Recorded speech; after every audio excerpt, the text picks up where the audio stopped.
Hello everyone, my name is Pierre. I'm from Cisco and I'm a committer to the VPP Sandbox project Jérôme told you about, and I am also a contributor to the VPP project, moderate contributor, let's say.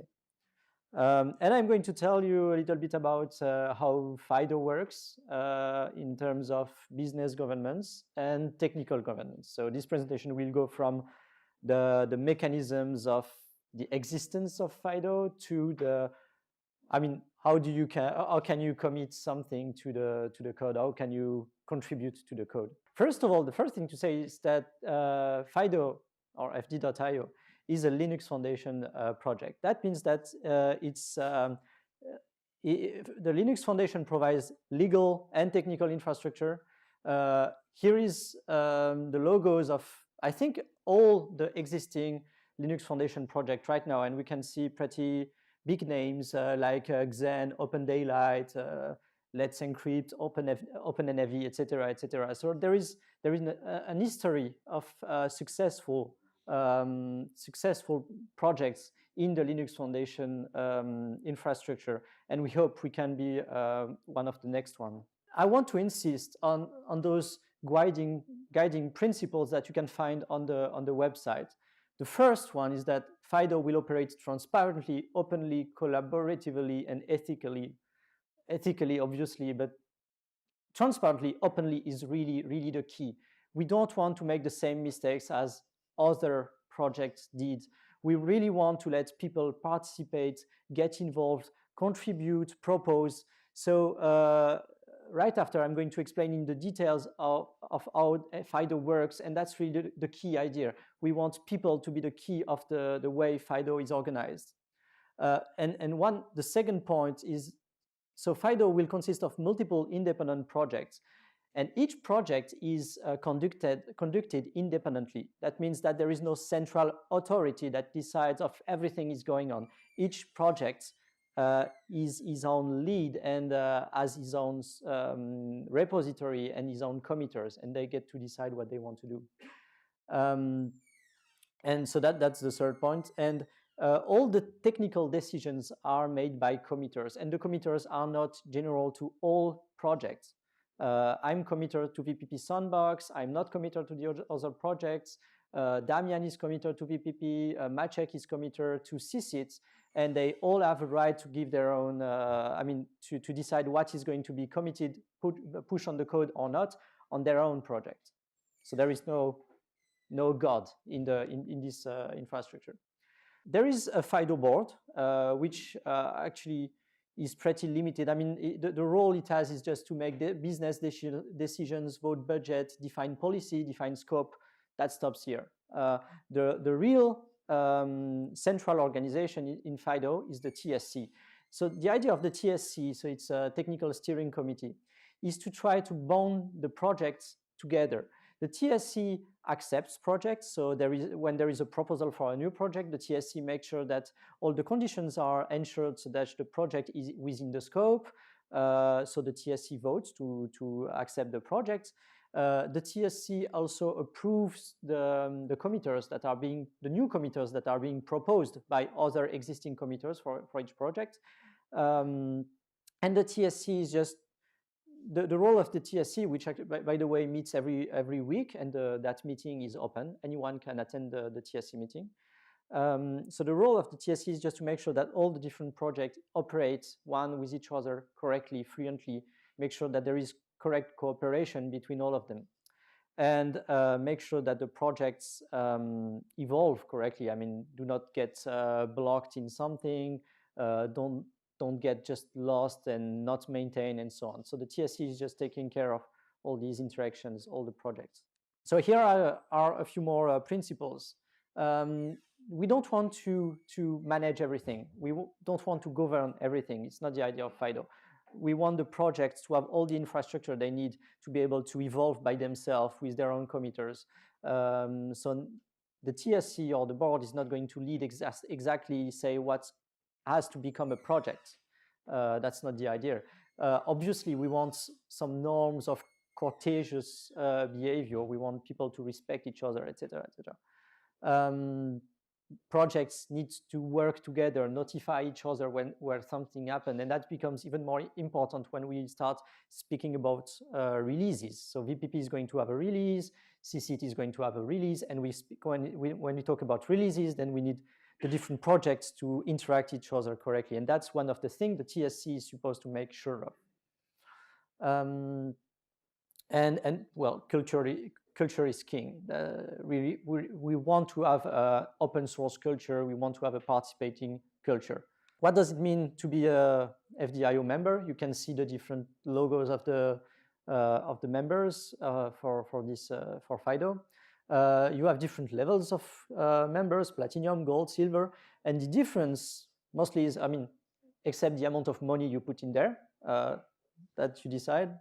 But once you are platinum, gold, or silver, you get to have TSC members.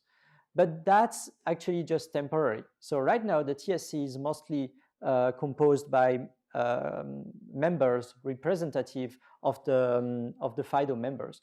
But each FDio project also gets a technical leader. Project technical leader. And that project technical leader has a chair at the TSC. And eventually, the TSC is going to give up the members are going to vote that they give up their power to have someone at the TSC, and the committers are going to take over the TSC. So that's the process of taking off for the FDio project. I can say a few words as well about the events which happened until today. FDio was present at the OpenNFV Summit. No, that's the upcoming events. So FDio will be present at the OpenNFV Summit. Okay, the training in Europe is not upcoming, it's now. As Emran mentioned, we are going to be at the Cisco Live event. You will see a lot of VPP stuff for those of you who will come at the Cisco Live. And the recent events were including the participation at the IETF Hackathon last time in Buenos Aires. We had a Hackfest and training in California. That's where this T-shirt comes from, 1 month ago.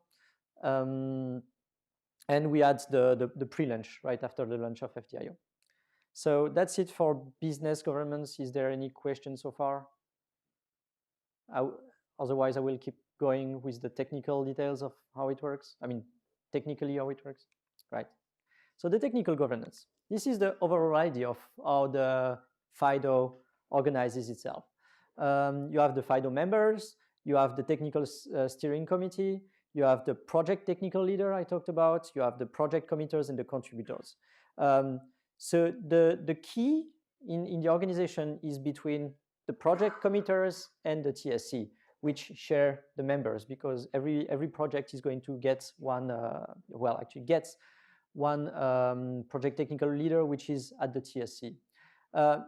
It's a bottom-up organization. Really, the committers are those who decide what goes into the code. They decide who goes to the technical steering committee. The committers decide who are going to be the new committers.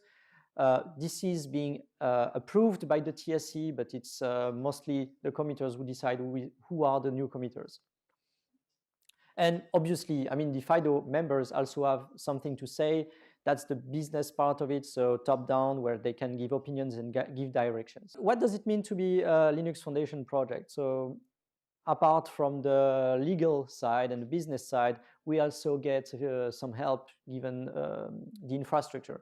So one interesting thing is the Linux Foundation single sign-on. And if you want to contribute to FDIO, or even if you don't, all the Linux Foundation projects use this single sign-on system. So make yourself a Linux Foundation account. They will be really useful.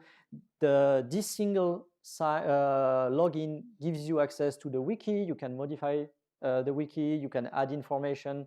You can even organize new FDIO events if you want. And you can log into Gerrit, which is the system to push patches and review patches. We also have IRC channels that you can join. All the informations are on the wiki pages. And we obviously have mailing list. Everything is open. There is no closed meeting. You can attend all the meetings you want from all the projects, from the TSC. You can participate in the mailing list. The mailing lists are being archived, and even the meeting happen as well on the IRC channel, so you can take part in the votes on the IRC channel. With respect to the project lifecycle, this is what the project lifecycle looks like. It's all defined in the FDio website. So this graph is intended to lead the evolution of a project. A project is first a proposal, which means it's a wiki page. If you want to propose a project, you just need to fill a new wiki page, and that's it. Now the proposal is going to be looked at by the TSC, and they are going to vote to approve it or not. Then the project is in incubation, mature state, core state, and finally grouping. At every stage, the TSC is going to see if you actually comply with the defined conditions to go ahead and go to the next step. Core project means that the project is stable, it's used, and it's very important to FDIO.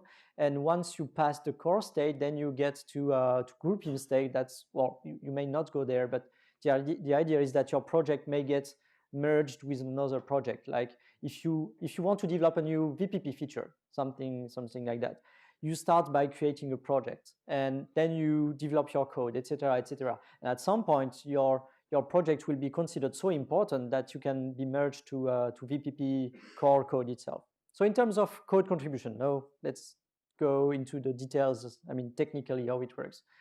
All the patches are going through Gerrit. Gerrit is a really nice system to review code. So the contributors push patches using Git. I mean, Gerrit is based on Git, so basically it's like doing a Git push or Git review. It's just one simple command to send the patch to the Gerrit system, and then the committers get to view it and +1, +2 to vote for it, accept it or reject it, depending.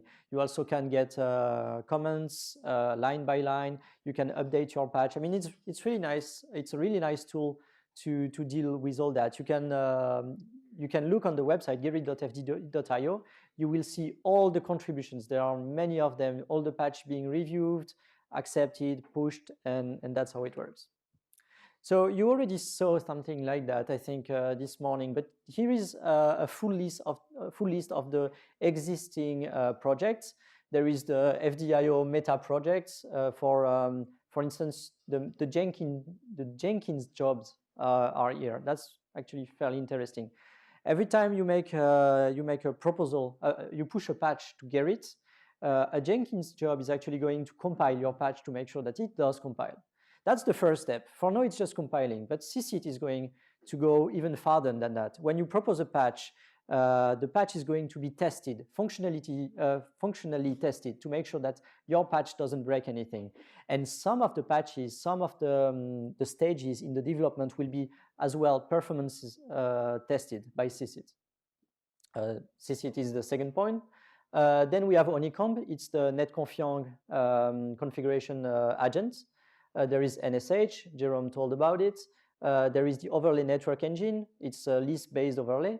There is the TLDK. It's a brand new proposal, which intends to go even higher than just the layer 3. The idea is to have a project that takes care of layer 4 and above, I mean the transport layer. Then we have VPP, of course, and the VPP sandbox. So just a little bit of advertising because it's sort of my project. If you want to develop something, you are new to VPP, you don't really want to to create your own projects, but you need some review, some help. VPP Sandbox is here for that purpose. So it's an incubator. You get a spot there for some time. You push some code. It's temporary. And then you can, meanwhile, create your own projects if people get interested into what you are doing. This is all how the different existing projects fall together. I think they are not all here, but VPP is the main part of it. I mean, for now, it's the bigger block in terms of code, volume. It's really the key to FDIO, but it may not be forever. We may welcome other big projects as well. FDIO is not just VPP, it's fast data, it's fast IO. So who knows what could come later. NSH, one VPP Sandbox, TLDK.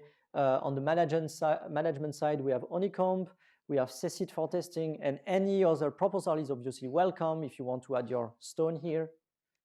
This is how much commits we have per week. Each column is 1 week on the 3 main projects from FDio. It's a lot of commit. Like 4 weeks ago, we got 51 commits in just 1 week. Some commits are small, some others are bigger, but it's a significant amount of commits here. You can see the number of lines of code. VPP is a big project, 200,000 lines of code, 12,000 for Honeycomb, 6,000 for Cecit. And it's growing very, very quick for Cecit and Honeycomb because they are quite new. Jira is the bug and feature tracking system. So if you are a contributor, if you want to become a contributor, you can go there, or actually if you just find a bug, please go there, file it. If you just want to have a feature and you are too lazy to do it yourself, go there and just put a feature in there that you want to see in VPP. And do you have any questions? Do you want to become contributors?